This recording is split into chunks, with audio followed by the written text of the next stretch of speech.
In hearing what Holden Thorp had to say about UNC-Chapel Hill looking into its finances, what was your basic reaction?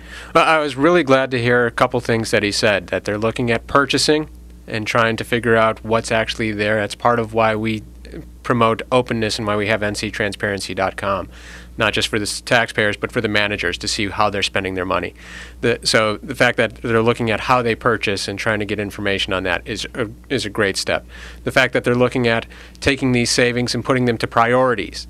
Another thing that we've been advocating for years is focus on what is important, what actually works, where you should be spending the money, not just on what you've been spending the money on.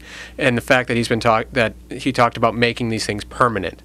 That whatever savings they have, the $20 million so far, another $20 million that they expect, that making those permanent and not just one-time savings that they'll have to figure out again next year. So I was really happy to hear those three things. One of the more interesting things that people with a business perspective would hear and perhaps chuckle at was his discussion of how the university is going about dealing with this, putting an academic in charge, making sure there's a collaborative approach. Do you have some concerns about how that will end up working? Well, I think his line that this is where we differ from the rest of the world. I think he said it from business, but government does work differently than the rest of the world because they don't just make decisions on what makes sense. They make decisions based on what makes sense and what people will go along with.